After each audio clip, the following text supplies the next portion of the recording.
ظلم کے خلاف آواز نہیں اٹھاتا اور مظلوم کی مدد نہیں کرتا تو وہ دین کا آدمی تو نہیں ہے، اور بلکہ وہ ان مظالم میں شریک ہے تو ہم کیسے مان لیں کہ یہ دینی آدمی ہے؟ یہ تاجر لوگ ہیں، انہوں قابض ہیں اس طرح سے۔ حماس کوئی اور آرگنائزیشن نہیں ہے، یہ فلسطین کے لوگ ہیں، اور یہ وہ لوگ ہیں جو یاسر عرفات کے ساتھ تھے، جن کے ساتھ معاہدہ ہوا تھا کہ آپ کو اپنا ملک دیا جائے گا۔ اگر کوئی آدمی میرے گھر میں گھس آئے اور میں اس کو دھکے مار کے نکالوں تو کیا یہ میرے اوپر الزام ہوگا کہ آپ نے اس کو دھکے مار کے نکال دیا؟ فلسطین کے وہ لوگ جو یہ کہہ رہے ہیں کہ میری زمین چھوڑ دو، آپ ان کو آتنکوادی کہہ رہے ہیں۔ جو لوگ معصوم بچوں پر، عورتوں پر بم برسا رہے ہیں، جن کے پانی بند کر رہے ہیں، جن کا کھانا بند کر رہے ہیں، جن کی بجلی اور الیکٹریسٹی بند کر رہے ہیں، وہ کہلاتے ہیں ہیومن رائٹس کی باتیں کرتے ہیں۔ تو ہیومن رائٹس کو پہلے اب ڈیفائن ہونا چاہیے۔ جی بالکل، وہی میں تو کہ ہیومن رائٹس کا وائلیشن آپ کریں تو آپ جائز ہیں، میں اگر کروں تو میں ناجائز ہوں۔ اسی مسئلے پر کم سے کم چند لوگ ہندوستان میں تو بیٹھے۔ ہندوستان نے بہت سی روشنیاں دکھائی ہیں دنیا کو۔ بالکل، میں سمجھتا ہوں کہ آج کے دور میں ہندوستان کی سرکار کو بھی یہ کام کرنا چاہیے۔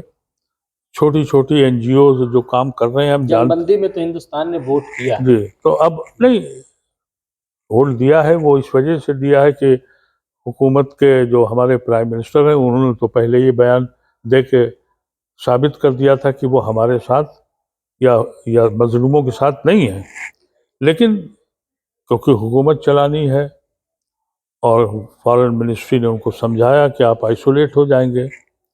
سب سے زیادہ حیرت انگیز بات یہ ہے کہ جہاں جہاں بھی جلوس نکل رہے ہیں، جہاں جہاں بھی احتجاج ہو رہا ہے، وہ مسلم ممالک نہیں ہیں، بالکل وہ اسرائیل کے قریب ترین لوگوں میں سے تھے۔ آج وہ یہ کہہ رہے ہیں کہ اسرائیل ظالم ہے، اور وہ یہ کہہ رہے ہیں کہ تم ظلم بند کر دو۔ تو یہ آواز ہمارے ہندوستان سے بھی اٹھنی چاہیے۔ یو اے میں تو انوائرمنٹ پہ بھی کانفرنس ہوئی اور بلایا گیا اسرائیل کو باقاعدہ۔ جی جی نہیں، وہ تو ان کے سہیوگی ہیں، اور اسرائیل کا پریسیڈنٹ بھی وہاں تھا۔ ان کا تو دیکھیے معاملہ یہ ہے کہ نہیں، اس کے بعد ہی کہہ رہے ہیں کہ اور یہ ایگریسو ہو گئے اسرائیلی جو ہے، جس طریقے سے کہ اب تو ہمیں باقاعدہ اجازت مل گئی ہے، سرٹیفکیٹ مل بالکل گیا۔ یعنی آج دنیا میں اس پہ کلائمیٹ پہ کانفرنس ہو رہی ہے، اور دنیا اس کے لیے تیار نہیں ہے کہ قتل عام ہو رہا ہے، اتنے بچے، اتنے معصوم ورلڈ وار میں بھی نہیں مارے گئے، وہی اس پہ کوئی کانفرنس نہیں ہو رہی ہے، اس پہ بیٹھک نہیں ہو رہی ہے۔ تو یہ حیرت انگیز چیزیں ہیں۔ ہم لوگوں کی آرگنائزیشن ایک چھوٹی سی آرگنائزیشن ہے، ہم سمجھتے ہیں کہ اگر ہم 50، 100، 200 لوگوں کے دلوں میں بھی یہ احساس دلا دیں کہ انسان اور جانور میں فرق کیا ہے، جس کے سینے میں درد اٹھتا ہو ظالم کے ظلم کو دیکھ کر، اور مظلوم کی بربادی کو دیکھ کے جس کے سینے میں جنبش ہوتی ہو، وہ انسان کہلاتا ہے، اور جس کے سینے میں درد نہیں اٹھتا وہ جانور ہوتا ہے، وحشی ہوتا ہے۔ تو ان وحشیوں کو انسان بنانے کے لیے یہ ایک تھوڑی سی کوشش ہے۔ بہت بہت شکریہ ادیب صاحب۔ اور تو یہ تھے محمد ادیب صاحب، جو کہ 12 دسمبر کو انڈیا اسلامک کلچر سینٹر میں ایک بڑی کانفرنس، ایک سیمینار کر رہے ہیں، اور اس میں بڑی اہم شخصیات آئیں گی۔ آپ نے دیکھا کہ یہ کس مقصد کے لیے کانفرنس کی جائے گی۔ بہرحال محمد ادیب صاحب کو امید ہے، ہم سب کو امید ہے کہ اس میں زیادہ سے زیادہ لوگ شریک ہوں گے۔ بہت بہت شکریہ۔ ٹھیک،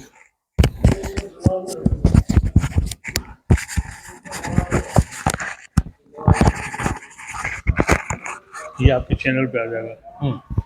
اس کو چینل پہ کر دیا، اور وہ جو ریکارڈ کر دیا وہ اس پہ